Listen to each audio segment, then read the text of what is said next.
जय श्री ओम नमः सिद्धेभ्यः। जय श्री ओम नमः सिद्धेभ्यः।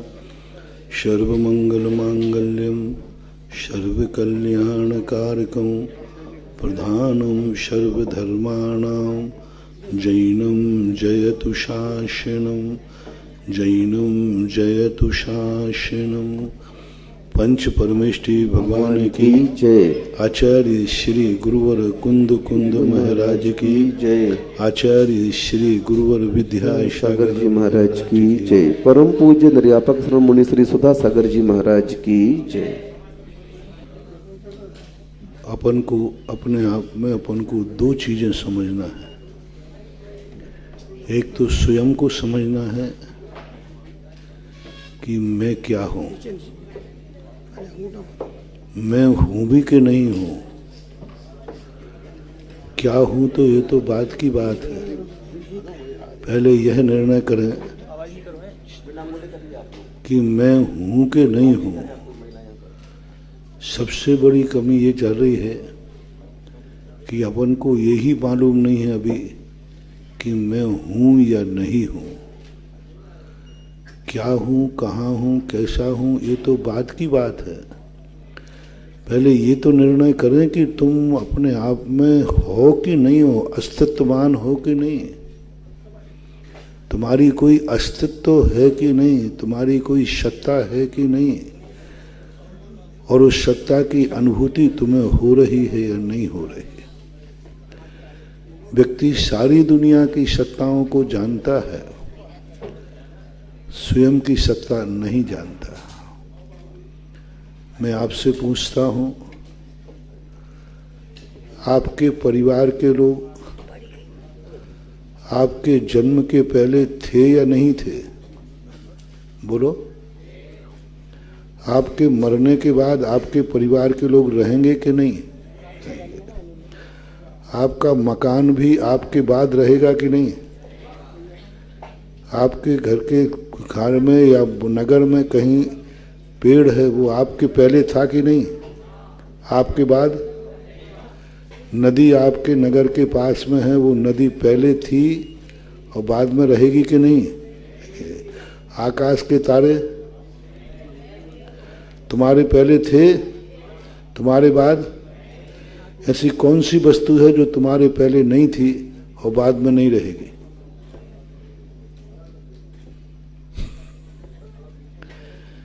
यानी अपना पूरा फैसला हो चुका है कि सारी दुनिया की हर वस्तु मेरे पहले थी और मेरे बाद रहेगी। अब मैं पूछ रहा हूं,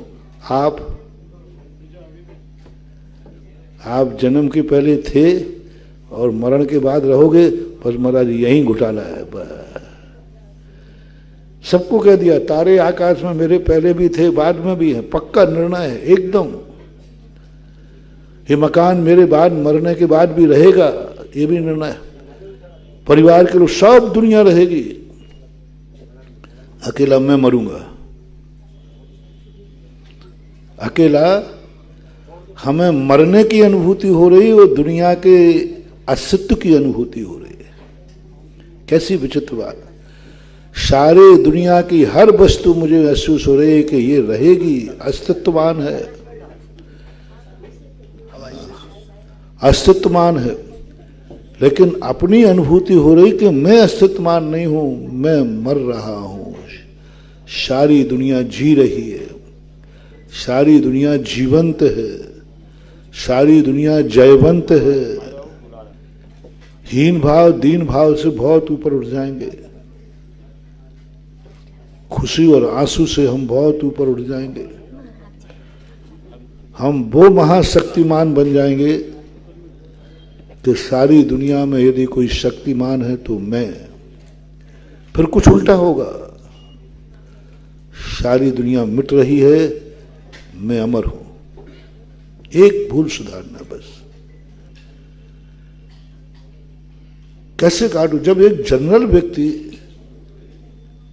सत्य जानता हुआ भी असत्य के पक्ष में चला जाता है, फिर तो मैं तो जिनवाणी के पक्ष में हूं, ये तो सत्यमान है। मेरी क्या हिम्मत है कि कह दूं कि जिनवाणी में गलत लिखा है, जिनवाणी में झूठ लिखा है। लेकिन अनुभव में नहीं आ रहा है। जिनवाणी में सत्य लिखा है ये 100% सही है, लेकिन ये सत्य है ये अनुभव में नहीं आ रहा। हम 50 बार कहते भगवान कोई झूठ बोलता है कि नहीं, सवाल ही नहीं उठता। मन से, वचन से, काय से, कृत से, कार्य से, अनुमोदना से, सब तरफ से अपन कहते नहीं, भगवान सत्य ही बोलता है। जो सत्य है वही भगवान बोलते हैं। थोड़ी बहुत असत्यता की गुंजाइश नहीं, बिल्कुल सब सत्य ही बोलते हैं। लेकिन वो भगवान बोलते हैं सत्य, भगवान बोलते हैं सत्य, सत्य अनुभव में नहीं आ रहा है। भगवान बोलते हैं सत्य, ये तो श्रद्धा हो गई, लेकिन सत्य अनुभव में नहीं आ रहा है। जिनवाणी में जो लिखा है सब सत्य है, कहीं गड़बड़ है ही नहीं, लेकिन वो सत्य अनुभव में नहीं आ रहा है। अनुभव में तो आ रही है मौत, मैं मर रहा हूं,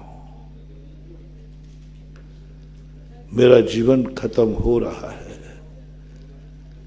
खत्म होने की अनुभूति आ रही है, जीवंत जीने की अनुभूति नहीं हो रही। और शास्त्रों में कहा है कि तू अजर अमर अविनाशी है। कल प्रश्न आया था, बच्चों ने किया था, सबसे बड़ा नियत क्या है? मौत। और सबसे ज्यादा व्यक्ति डर किससे रहा है? नियत से डर रहा है। यही तो विपरीत है, यही तो विपरीत है कि सत्य स्वीकार कर रहा है लेकिन सत्य जी नहीं रहा है। ये कह रहा भगवान ने कहा है कि तू अजर अमर अविनाशी है, लेकिन हमें अजर अमरता की अनुभूति हो ही नहीं रही, हमें तो मरने की अनुभूति हो रही है। जीवन जा रहा है इसकी अनुभूति, जीवन है, जीवन जा रहा है, जीवन है, जीवन जा रहा है ये अनुभूति हो रही। जीवन है वो, कितना जीवन निकल गया अनुभव से छोड़ दो, निकाल दो, इसको भूल जाओ। तुम कितनी उम्र के हो चुके हो, भूल जाओ भी कितना जियोगे। अनुभव लाओ, मैं जी रहा हूं, जीऊंगा नहीं, जिया था नहीं, मैं जी रहा हूं। टंकोत्कीर्ण हो जाओ, इसमें टंकोत्कीर्ण हो जाओ एकदम। कहीं भूत और भविष्य में थोड़े भी चलायमान मत होना, मैं जी रहा हूं। अतीत की सब विस्मृत हो जाओ, भविष्य को याद में लेना। भविष्य लाओगे मौत दिखेगी, अतीत लाओगे अंधकार दिखेगा।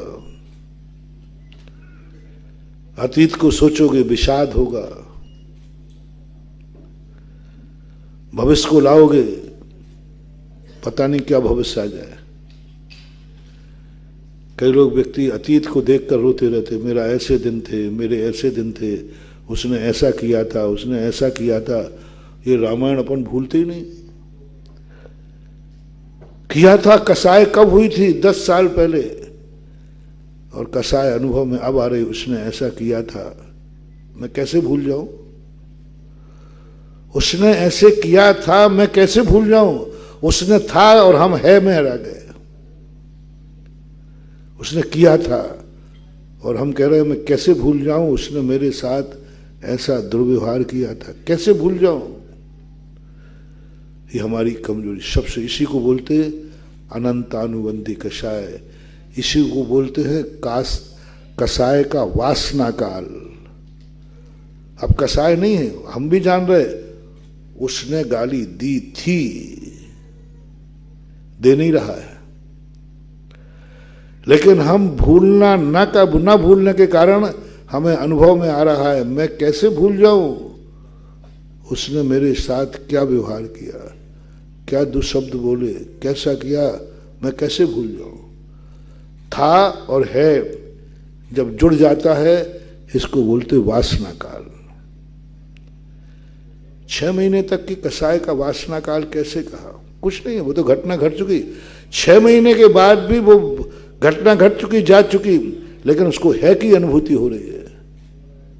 है की अनुभूति हो रही, ये मेरा दुश्मन है। आज कुछ भी नहीं किया, आज कुछ भी नहीं बिगाड़ा।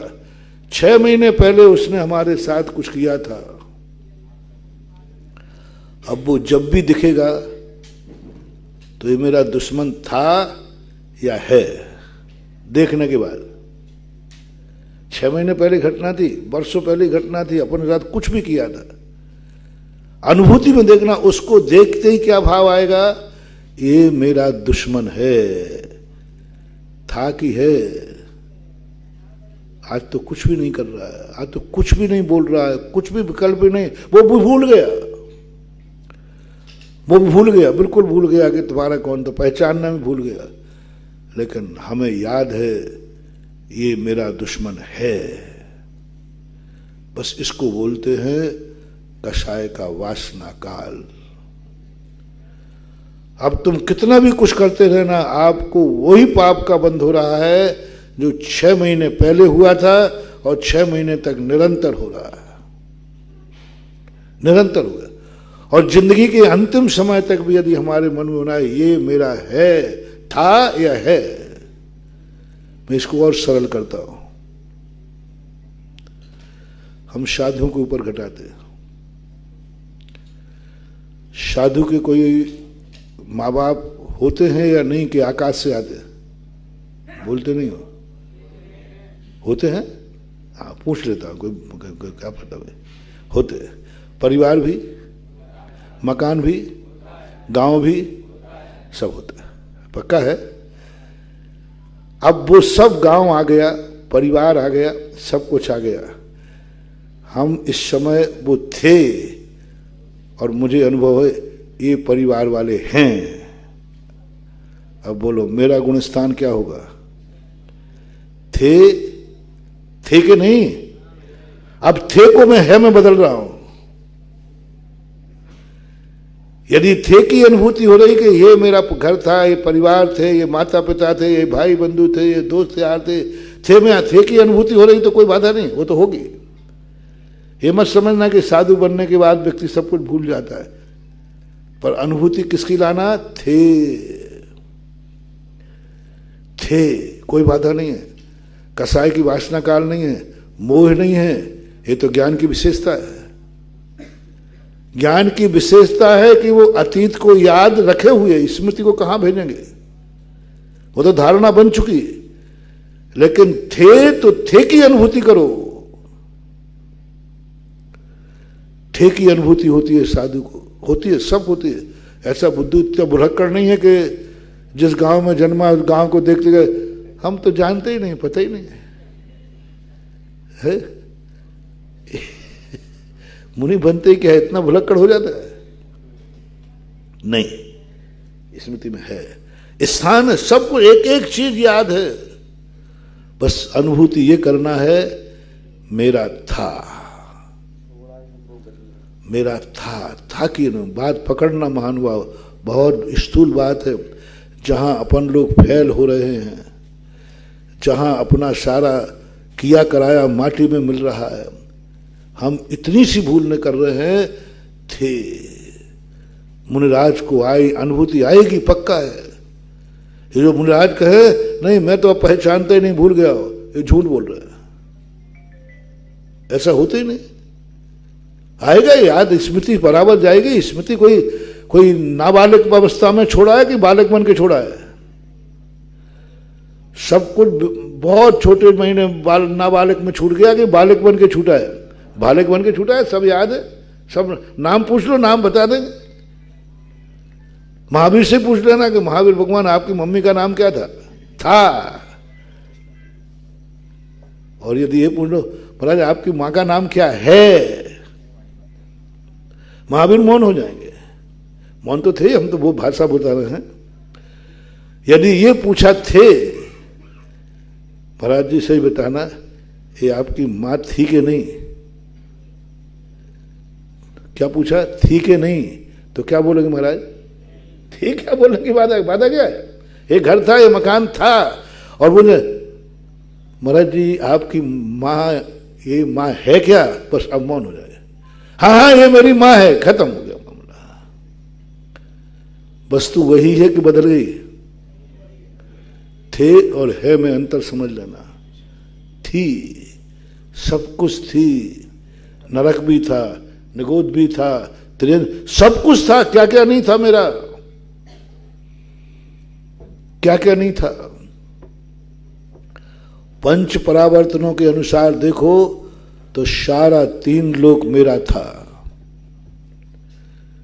पूज्यपाद स्वामी कहते इस 3 लोक में 1 इंच भी पृथ्वी नहीं है जो तेरी न हुई हो, तेरी न थी। 1 इंच, 1 अंगुल के संख्यात, हम तो इंच समझाने के लिए, 3 लोक में 1 भी इंच जगह नहीं है जो कल हमारी नहीं थी। 1 इंच भी, सब कुछ हमारा था। आगम गवाह है, रजिस्ट्री मेरे पास है, पट्टा दिखा दो। पूज्यपाद स्वामी सर्वार्थ सिद्धि, दूसरा अधिकार, पंच परावर्तन, सब था। ऐसे कोई भी संबंध नहीं है जो हमारे किसी से कोई संबंध ना रहे हो। जितने रिश्तेदारी निकालो, सारी रिश्तेदारी जिस व्यक्ति से कहो उससे फिट बैठ जाएगी। बैठा लो आप, जो तुम्हें बैठाना हो बैठा लो, जो तुम्हें बैठा, तुम्हारे जो मर्जी पड़ी हो, वो हम तुम्हारे थे और तुम हमारे थे। कौन सा बैठाना हो? ब्याई जी के बैठा लो। एक भी व्यक्ति नहीं, मैं महाराज के, मैं भगवान के, जितने सिद्ध भगवान बन गए ये हमारे ब्याई जी थे और हम उनके ब्याई जी थे। एक भी संबंध मत छोड़ना। दोस्त का, मां का, पति का, पत्नी का, बेटी का, बहन का, जितने दोस्त या जितने तुम्हें रखना हो सब रख लेना। गांव का, भारत का, हम सब एक देश के थे, हम एक गांव के थे, हम से घर में थे। हमारा एक भी महाआत्मा जो सिद्धालय में है, जैसा कोई भी सिद्ध परमेष्ठी नहीं है जिससे मेरा कोई संबंध ना रहा हो।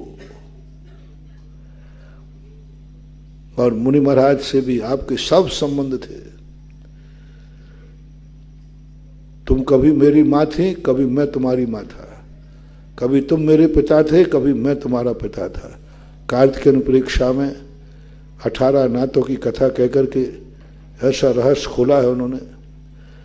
जो भी दिखे, चीटी दिखे ना, एक बार सारे संबंध का दर्शन, चिंतन का विषय दे रहा हूं, तत्व दृष्टि, वासना काल नहीं बता रहा हूं। ये चीटी में सारे रिश्ते देखो। ये चीटी मेरी माँ थी, मेरी बहन थी, मेरी पत्नी थी, मेरे भाई थी, मेरा माँ बाप, जो तुम्हें संबंध बनाना हो, ब्याई जी, सब संबंध उस चीटी में है, सब थी। कीड़े देखो, कीड़ा मकोड़ा तुम्हें दिख जाए तो कीड़ा रेंग रहा है ना, ध्यान रखना, भूत प्रज्ञापन नए की अपेक्षा वो कीड़ा कल तुम्हारा ब्याई जी था। कुत्ते बिल्ली को भी, और वो और कह दूं उसका एक और तीसरी क्वालिटी, वो शुगर है ना, गंदगी खा रहा है, वो भी कौन था कल तुम्हारा? जो तुम्हें मानना हो वो मानो, वो सब था। ब्याई जी था वो, बाप था वो, बेटा था वो। यानी 84 लाख योनियों में एक भी पर्याय ऐसी नहीं है जिस पर्याय में हमारा तुम्हारा सबका कोई ना कोई संबंध नहीं बना हो। कुछ अपवाद है, फिर 923 पुत्रों का अपवाद है। 10 कोड़ा कोड़ी सागर वर्ष में मात्र 923 पुत्र ऐसे थे जिनका किसी से कोई संबंध नहीं था और वे किसी के संबंधी नहीं थे। इसलिए वो जन्म से ही बोले ही नहीं, वो जन्म की तरफ किसी को देखते ही नहीं, वो किसी को पहचानते ही नहीं। उन्होंने माँ को माँ नहीं कहा, पिता को पिता नहीं कहा, कुछ नहीं बोले, बस देखते रहते थे, कौन है ये, कौन है ये। उनसे कोई बोलो भी सुनते ही नहीं थे। भरत चक्रवर्ती, बेटा क्या, बेटा क्या, क्या बेटा क्या, सुनते ही नहीं थे वो। सब लोग उनको पुकारते, बेटा पुकारते, नाम पुकारते, सब पुकारते, वो सुनते ही नहीं थे। और बहरे नहीं थे, वो बहरे नहीं थे, लेकिन वो समझते नहीं थे। उनको खूब समझाए, तेरे पापा,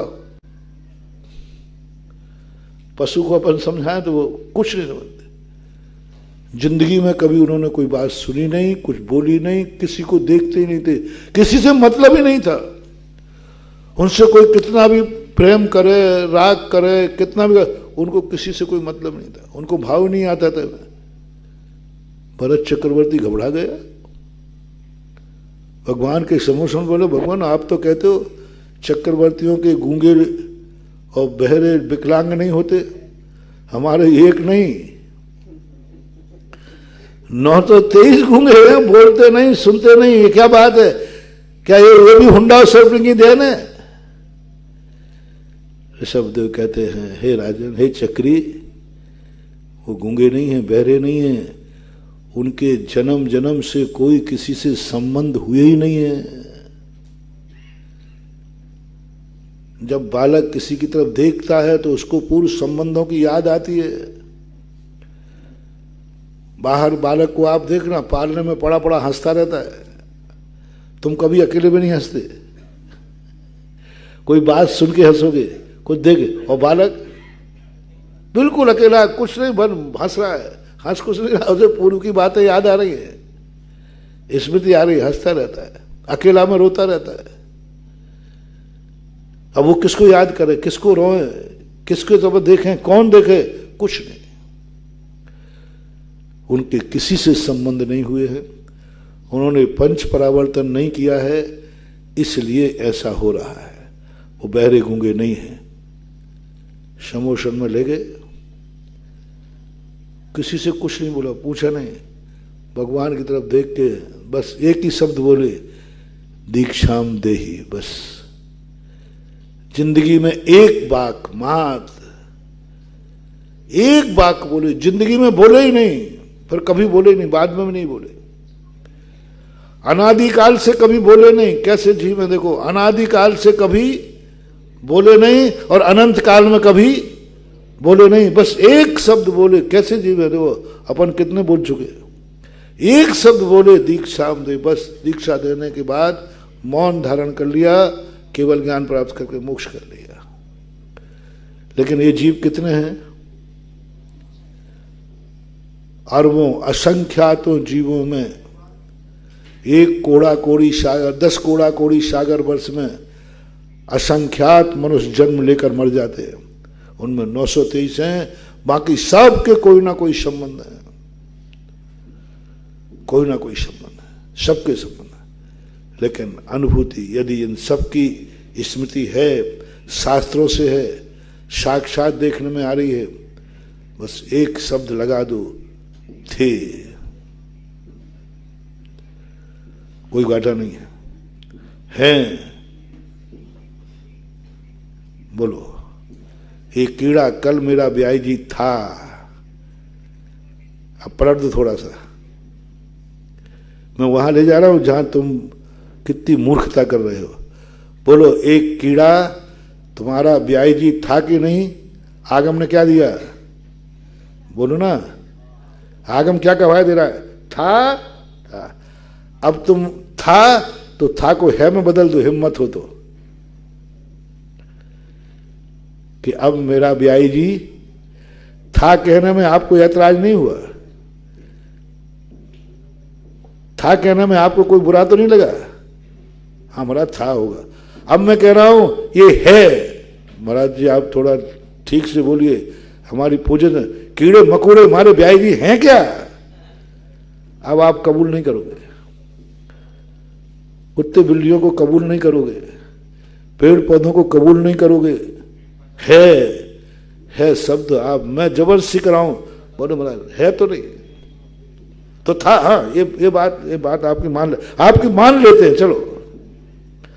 हालांकि मैं इतना तो नहीं लग रहा है कि हमारे इतना जीवन में हमारे ब्याई जी वहां पहुंच गए होंगे। महाराज जी देखो, अभी मैं आप कह रहे हो तो मान लेता हूं कि ये मेरा ब्याई जी, कीड़ा दिखाया, बोले ये तेरा ब्याई जी था, बोले महाराज जी लगता तो नहीं है, मेरा ब्याई जी इतना कीड़ा बन गया। भाई देखो मैं कह रहा हूं शायद, अब महाराज आप कहते हो तो मान लेता हूं, था शास्त्र में ऐसे आए, सीधा राजा से क्वा माने नाम संसारे जंतु ब्रज विडंब के यत्र प्राणी नृपो भूत्वा भिष्टा मध्य कृमि भवेत। शिवचंद्राचार्य महाराज ज्ञानार्णव में।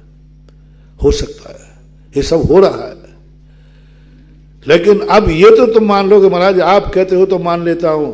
अब मैंने है कहा ये तुम्हारा ब्याई जी है महाराज। अब तो बात देखो, देखो महाराज जी आप मेरे गुरु हैं, आपकी मैं हर बात मानता हूं। बोलो है पे तुम स्वीकार कर लोगे या हाथ जोड़ोगे? जल्दी बोलो भाई, बोलते नहीं हो। अभी ब्याई जी कहा मैं बाप कह दूंगी, बाप है, और महाराज जी आप और आगे हो गए, है ना। महाराज जी हाथ जोड़ोगे, तुम है को स्वीकार नहीं करोगे, करना भी नहीं, करना भी नहीं। मुनि महाराज का देखो था और है में मुनिराज का नाश हो जाएगा। ये घर मेरा था, ये परिवार मेरा था, ये नाम मेरा था, अब उसमें था को हटा दो और मुनिराज को किसकी अनुभूति हो गई? अब मुनिराज को थे की अनुभूति हुई। अभी कोई गुण स्थान परिवर्तन नहीं, मुनि मुनि महाराज हैं, थे, उनको अनुभूति हुई ये हैं, ये मकान मेरा है, ये बाप मेरे हैं, ये परिवार मेरा है, ये सब कुछ जो कुछ है सब मेरा है। अब आपकी राय क्या है? मुनिपना रहने दूं या मुनिपना खत्म हो गया? जल्दी बोलना संस्थान के बच्चों, हैं? पक्का बोलना, मुंह देखी नहीं करना। मैं प्रोशन में तुम कुछ भी बोल दो, मैं नाराज नहीं होऊंगा, अच्छे अंदर से बोलो। मुनि महाराज का गुण स्थान रहेगा? मुनि महाराज रहेंगे? अंतर क्या किया है? एक शब्द में, एक शब्द में था, सब कुछ ठीक है सब कुछ गायब है। पक्का है ना? भूल चूक लेना देना नहीं। अब बेटा एक पत्थर तुम्हारे सिर पे आ रहा है, देखना। इसी प्रकार वो दुश्मन तुम्हारा था कि है? अनुभूति बताओ, देखती क्या अनुभूति हुई? बस कबाड़ा हो गया। यही तो मैं कहलवाना चाह रहा हूं। हमने अपने इसलिए हटा दे कि हमारे ऊपर तो तुम बिल्कुल बैठे ही हो, तुम तो महाराज को तो गड़बड़ किया तो ध्यान रखना। मेरा शब्द भी नहीं लगाता हूं, कुछ नहीं, आप तो थे तक तो आपकी बात से मंजूर है, बस अब यही सारा गड़बड़ है। जैसे मुनिराज को अनुभूति हो गई ये हैं, तो सब कुछ मुनित्व खत्म हो गया। करते रहो तपस्या, फेरते रहो मालाएं,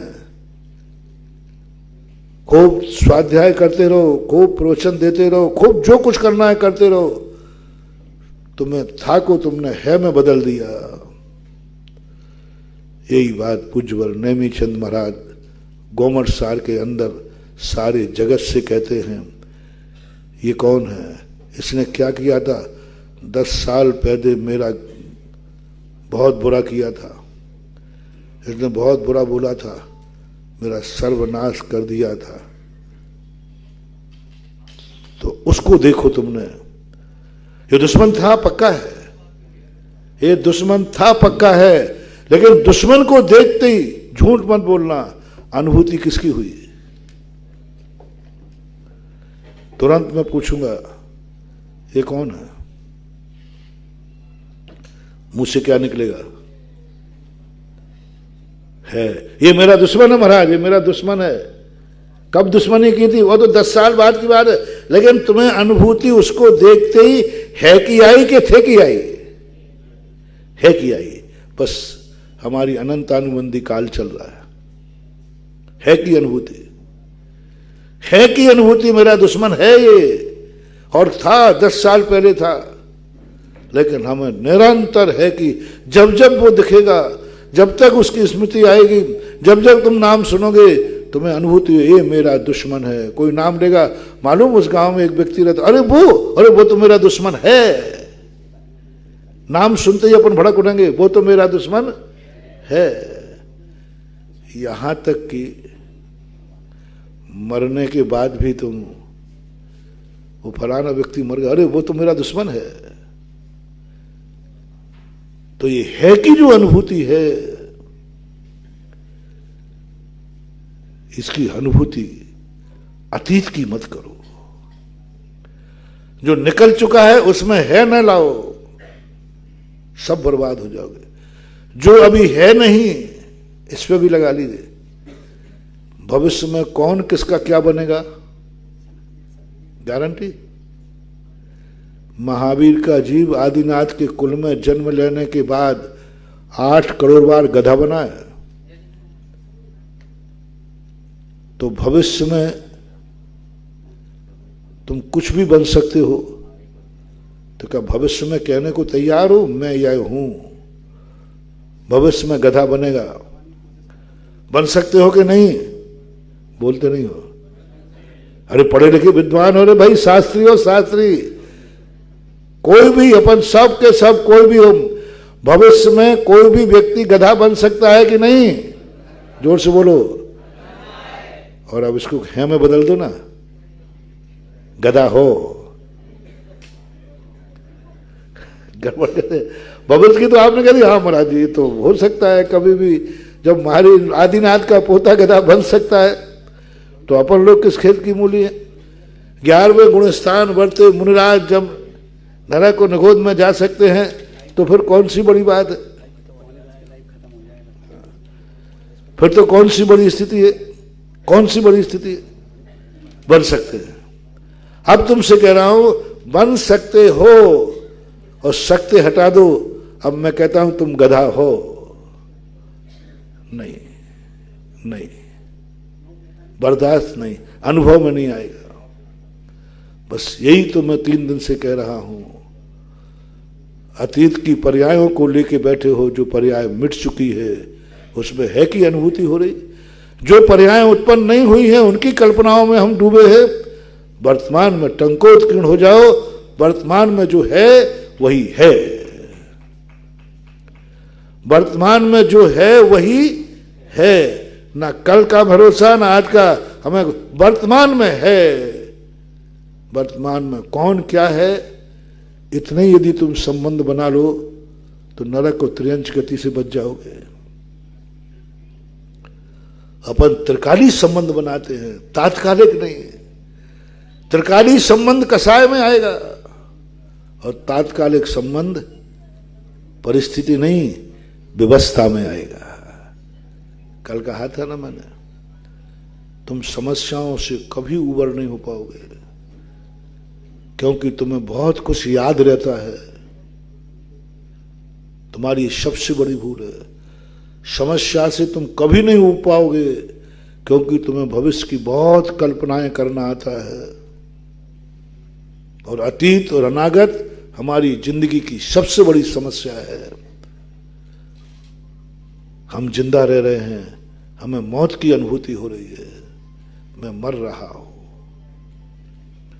सारी दुनिया के संबंध में है कि मेरे जन्म के पहले ये था, ये भी रहेगा, मकान भी मेरे जन्म के पहले। बताओ कैसी बात है। मकान के है की अनुभूति हो रही है, और स्वयं को मरने की अनुभूति है। मैं मर रहा हूं।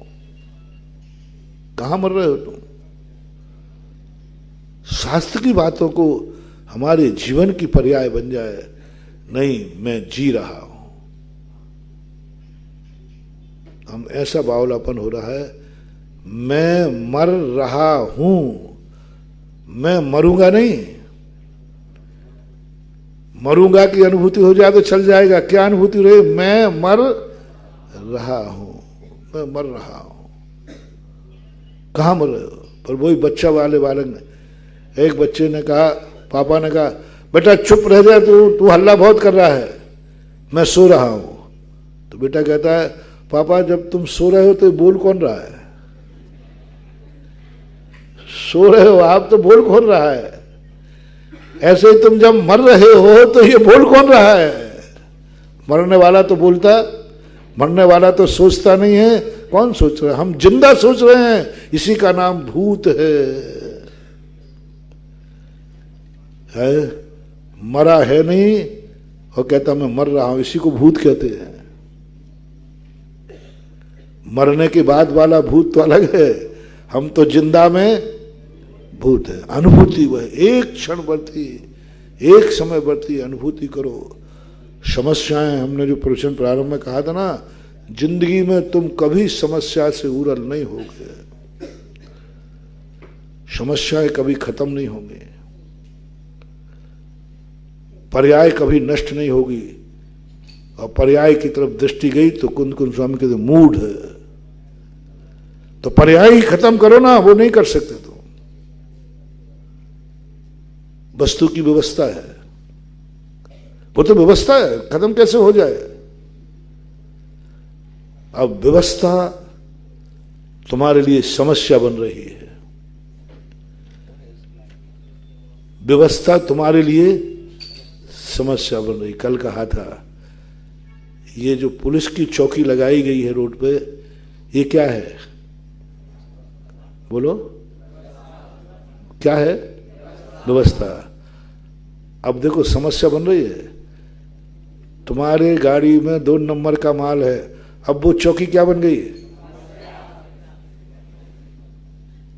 तुम्हारे थैले में कुछ गलत था या तुम गलत थे, अब उसी चौकी के सामने से गुजरना है। कल तक क्या कह रहे थे? देखो सरकार की कितनी अच्छी व्यवस्था है, देखो चौकी बनाई है, चौकी बनाई है। आज थैले में कुछ गलत बात है तो अब वो व्यवस्था समस्या बन गई कि नहीं? बोले क्या बात, घबरा क्यों हो? ये चौकी समस्या है। ये है हमारी जिंदगी का बहुत बड़ा वीक पॉइंट। हर व्यवस्था हमारी जिंदगी में समस्या बन रही है, क्योंकि कहीं ना कहीं से हम गलत हैं, कहीं ना, क्योंकि व्यवस्था समस्या बन रही है। और होना क्या चाहिए? समस्या को व्यवस्था बना दो, बस कुछ पुरुषार्थ मत करो, समस्या को व्यवस्था बना दो, हर समस्या को व्यवस्था बना दो। बस जो जो समस्याएं तुम्हारी जिंदगी में आए, तुम समस्या का अनुभव नहीं करना, तुम एक ही बात सोचना, ये व्यवस्था है, ये व्यवस्था है। कानून ने तुम्हें फांसी दी, समस्या नहीं, क्या कहना? व्यवस्था है। दुश्मन ने गाली दी, ये दुश्मन की व्यवस्था है, समस्या नहीं, व्यवस्था है। दुश्मन की व्यवस्था, दुश्मन का स्वरूप है। बिच्छू डंक नहीं मारेगा तो बिच्छू खाएगा, और दुश्मन गाली नहीं देगा तो क्या फूल की माला पहनाएगा? उसका स्वभाव तो समझो, ये व्यवस्था है, उसका स्वभाव है। व्यवस्था कहो, स्वभाव कहो, एक ही बात है। दुश्मन की व्यवस्था है, उसका स्वभाव है कि वो तुम्हें गाली देगा, बस तुम्हारा स्वभाव क्या होना चाहिए? उस समस्या को, सब समस्याएं छोड़ जाएंगे।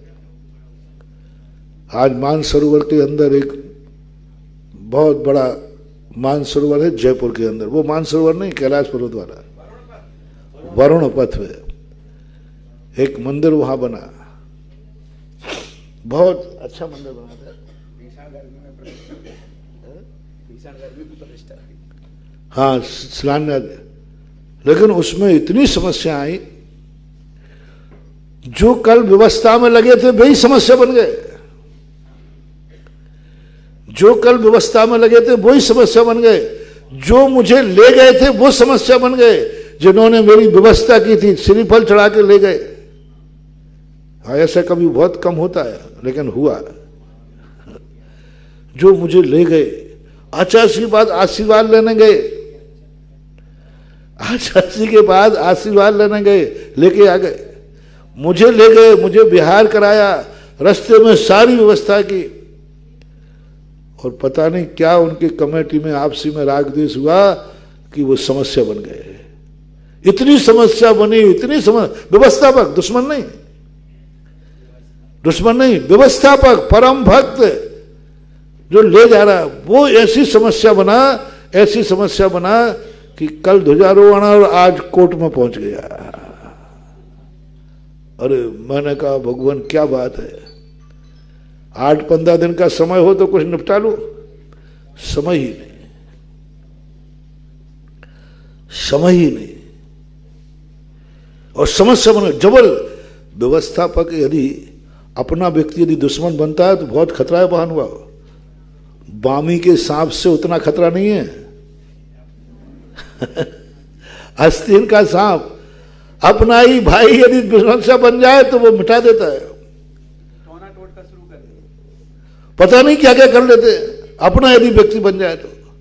इसलिए प्रयास करना महानुभाव, कितने भी दुश्मन हो अपने को दुश्मन मत बनने देना, क्योंकि बहुत खतरनाक।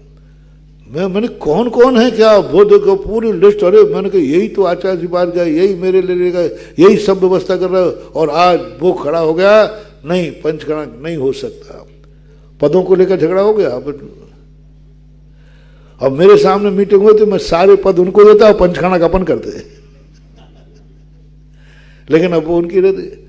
यहां तक उतर गए महानुभाव, वो यहां तक उतर गए, कोट अलग। और सारे जितने मांत्रिक तांत्रिक थे सबको बुलवा लिया, मंत्र तंत्र सब जैसे तैसे कोर्ट से। पर उनको मालूम नहीं था कि फिर मेरा नेटवर्क, ध्यान रखना, देवताओं तक मेरा नेटवर्क है।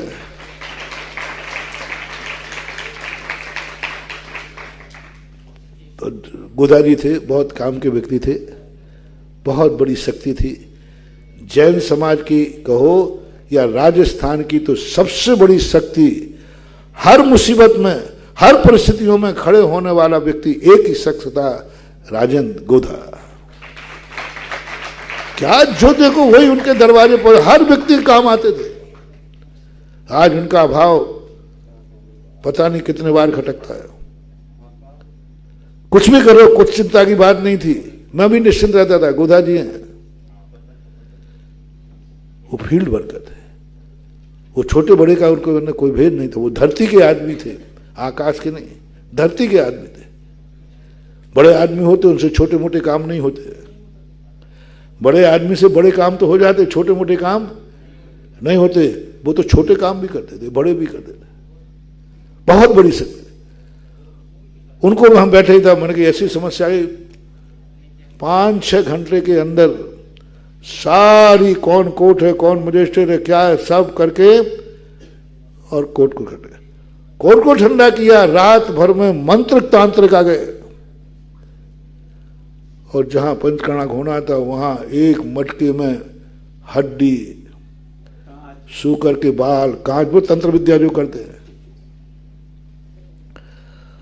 और देखो सबसे बड़ी चीज है, कुछ साधु उस पक्ष में हो गए और साधु ने साथ देना शुरू कर दिया। और मैं तो सारी विद्याएं जानता हूं, चिंता मत करना। मैं सब उच्चाटन, भुट्टाटन, आड़न, ताड़न, फाड़न, धूतरी विद्या, थूतरी विद्या सब जानता हूं। मैं चिंता हूं, मैं मॉल यहां सब माल मिलता है। तंत्र भी जानता हूं, मंत्र भी जानता हूं। सारे भारत के तांत्रिकों को मालूम है कि सुधासागर में मत भरना, ये तांत्रिकों का बाप है। और सारे मंत्र तंत्र टोटका करने वाले तो सब पता नहीं क्या कर, मेरी पीछी में टोटका कर गए। बहुत पहले की घटना, बिजोलिया में चुल्लक जी आया, महाराज जी कोई पीछी में लौंग बांध गया। तो मैंने क्या कर गया, लौंग ही तो बांध गया, बांध दो। और वो हंडे में एक मटके में जाकर गया। हम सामायिक में बैठ रहे थे और एक बच्चे ने कहा महाराज जी स्टेज के पीछे कुछ गाड़ा जा रहा है। तो मैं समझ गया, मैं तो सावधान था ही। मैंने जो गाड़ा जा हो उसको उठा के एक लात मारो। अब लात कौन मारे, सब डर गए। अब मैं जा नहीं सकता था क्योंकि अंधेरा हो गया, और मैं लात मार नहीं सकता क्योंकि उसे जूता वाली लात चाहिए। हाँ, कई चीजें ऐसी हैं जो हाथ से नहीं, हाथ से मारने पर कोई प्रभाव नहीं पड़ेगा। कई ऐसी तंत्र विद्या होती है जिसको लात मारने से कोई प्रभाव नहीं पड़ेगा। एक तंत्र विद्या ऐसी है कि जूता मारो तभी वो नष्ट होती है।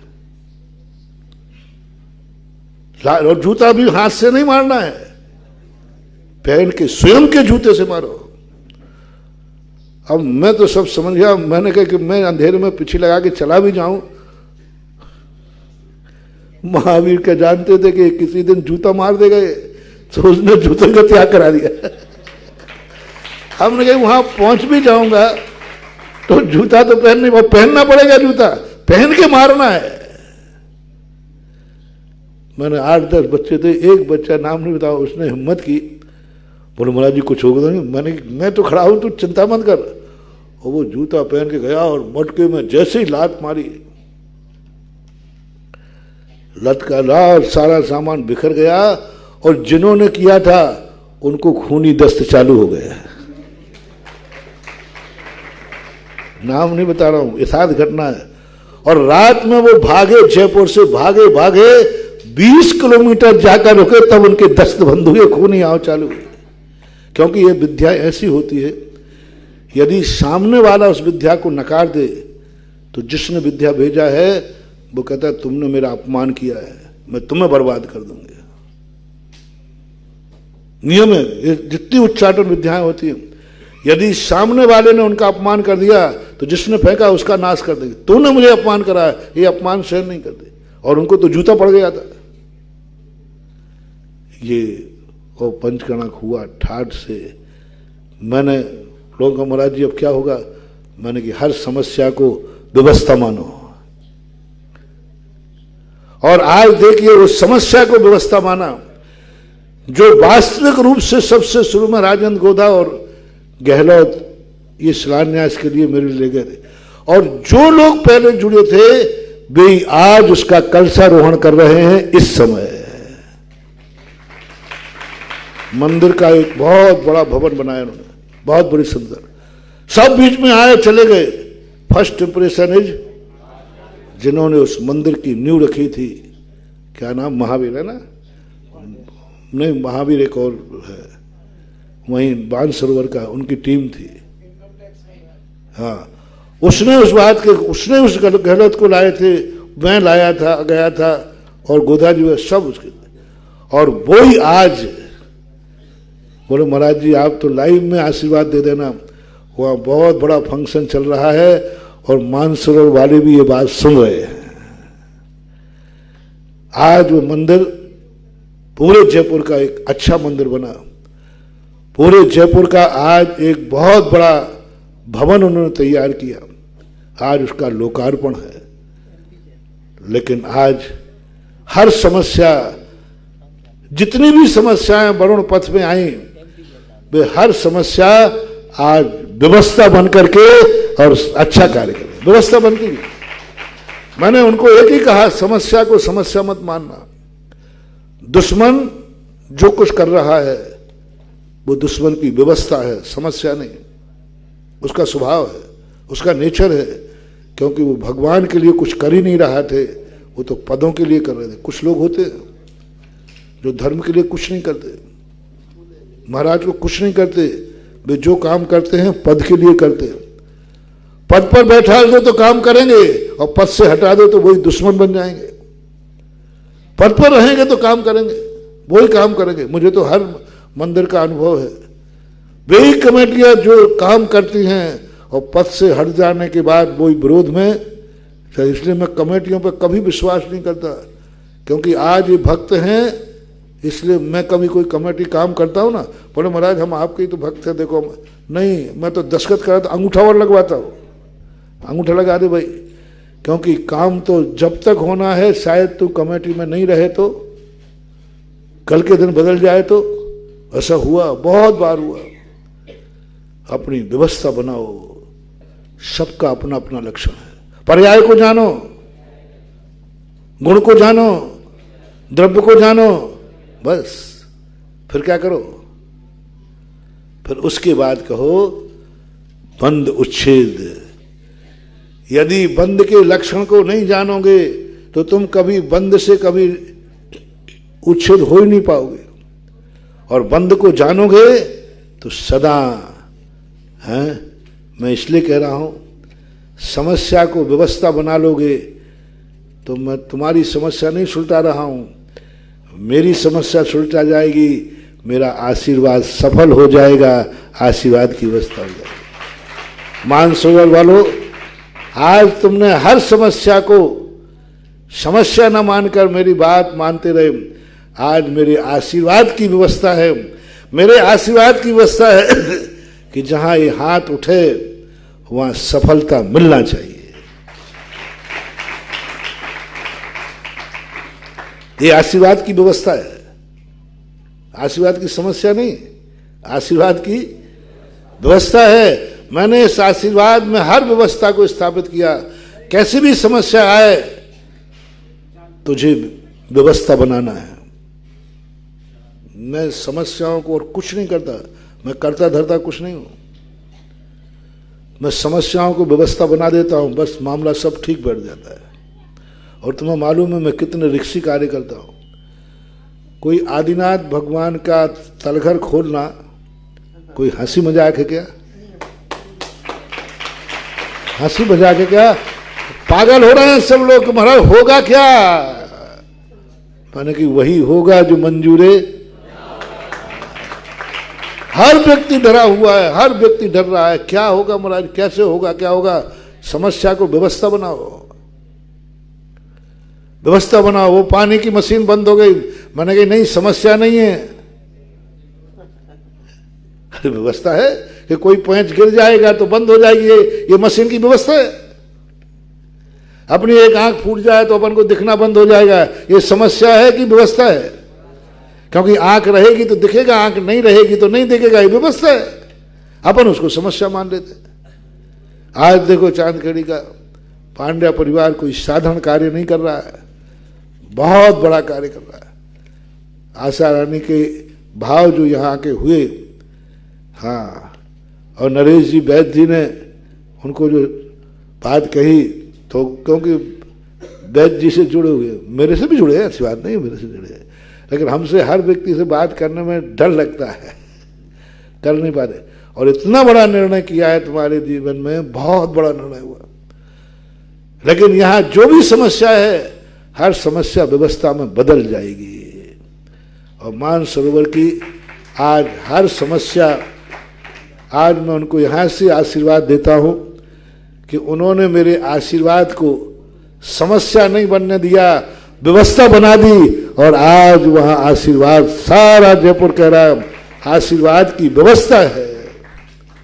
मैं तो हमेशा कहता हूँ, दुनिया की कितनी बड़ी समस्या आए, जैसे ही मेरे मन में आए वो व्यवस्था हो जाए। कितनी बड़ी समस्या आए, मेरी आंख देख ले तो व्यवस्था हो जाए। कितनी बड़ी समस्या आए, मैं छू लूं तो व्यवस्था हो जाए। कितनी बड़ी समस्या आए, मैं आशीर्वाद दूं और वो व्यवस्था में बदल जाए। और मैं अपनी जिंदगी में भी एक ही संकल्प, भगवान से मैंने कुछ नहीं मांगता हूं। मैं भगवान से जानता हूं, उनसे कभी नहीं कहता भगवान मैं बहुत समस्या में हूं, दूर करो। मैं जानता हूं वो करते ही नहीं है, वो करते ही नहीं। अपन क्यों अपने वो, और वो करेगा भी नहीं। भगवान से समस्याएं दूर नहीं कराता, बस आप तो एक आशीर्वाद दीजिए, मेरी जिंदगी की हर समस्या व्यवस्था बन जाए। मैं सोचूं तो व्यवस्था सोचूं, कितना ही कर्म का उदय आ जाए, मेरे मन में ये भाव नहीं आए कि ये दुष्ट कर्म मुझे दुख दे रहे हैं। मेरे मन में भाव आए विपाक विचय धर्म ध्यान, ये कर्मों की व्यवस्था है। क्या कहा महानुभाव?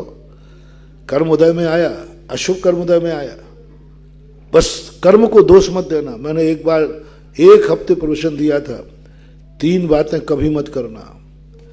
पहली बात, मेरा कार्य बड़े लोग मेरा कार्य कर देवे। कोई मेरा का कार्य किसका है? बोलो, कार्य कर मेरा है, और कोई कर देवे, कोई कर दे। अपने मन में भाव नहीं लाना। भाव क्या करना? कार्य मेरा है, हे भगवान इतनी ताकत दे देना कि मैं अपने खुद के कार्य स्वयं करूं। भगवान से वरदान भी मांगना है तो ये मांगना, मैं खुद के कार्य खुद करूं, दूसरों से सहारा लेंगे। दूसरा बात कि कोई तुम्हारा कितना भी खोटा कर दे, हम उल्हायना नहीं देंगे कि इसने ऐसा कर दिया, इसने ऐसा कर दिया। नहीं, उसने कुछ नहीं किया, ये व्यवस्था है। तीसरा कार्य है कि हमारे जीवन में कितना भी अभाव आए, मैं उसे अभाव महसूस नहीं करूंगा, सद्भाव की अनुभूति करूंगा। सुखी सुख है, मन चंगा तो और ये जब ही संभव है जब हम एक ही बात करें, हम किसी समस्या को समस्या नहीं मानेंगे। तो आज अपन इस मंदिर का भी शिलान्यास कर रहे हैं और वहाँ भी लोकार्पण हो रहा है। दोनों को आशीर्वाद आगे।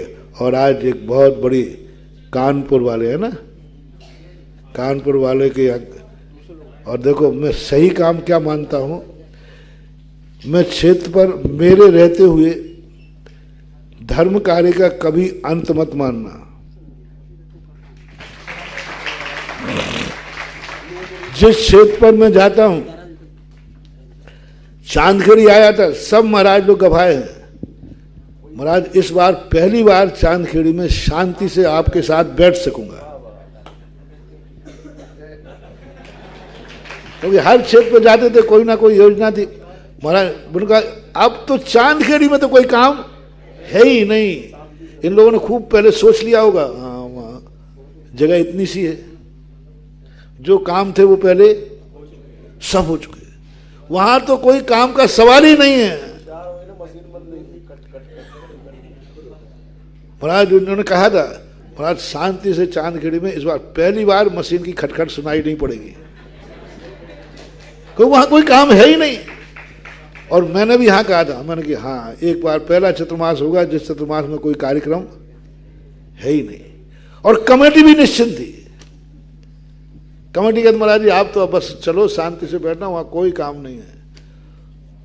और हाल क्या है, 25 साल में जो क्षेत्रों पे काम नहीं हुए वो चांदखेड़ी में हो रहा है। अन्य क्षेत्रों में तो इनका कमरा दूर ही रहता था, हमारा दूर है, इनका पास है। क्या है, उसको व्यवस्था मान लो, मशीन सिर पे चलती रहेगी, आवाज नहीं आएगी। तो ऐसी व्यवस्थाओं के साथ आज जो मैं कह रहा था, हर क्षेत्र पर कभी एंड, जब तक मैं जिंदा हूं मेरे आशीर्वाद से क्षेत्र हैं, वे कभी अपने आप को ये मत मानना पूरे काम हो गए। यदि तुम मेरे से जुड़े रहे ना तो एक खत्म होगा और दूसरा, दादा मरने के पहले पोता होना चाहिए। दादा की यही भावना होती है। वो एक पीढ़ी में संतुष्ट नहीं होता, वो क्या कहता है 2 पीढ़ी, एक पीढ़ी में नहीं कि बेटा हो गया, नहीं महाराज मरने के पहले हाँ सोने की चिड़ी। ऐसे ही कानपुर में जब एक मंदिर का पंचकणक हुआ, बिजोलिया में जब मैं था, उन्होंने कहा था महाराज जी आपके सामने में एक पंचकणक होना चाहिए, मेरी इच्छा है। एक पंचकणक खत्म नहीं हुआ, दूसरे 3 हो चुके, अभी और कितने होना है पता नहीं है। तो आज मूर्ति कानपुर की भी आई है, बहुत अच्छी मनोहर मूर्ति पार्श्वनाथ की है। तो सबके लिए आशीर्वाद, मानसरोवर वालों को और यहाँ भी शिलान्यास उसको, और सभी के लिए बहुत बहुत आशीर्वाद। महावीर भगवान।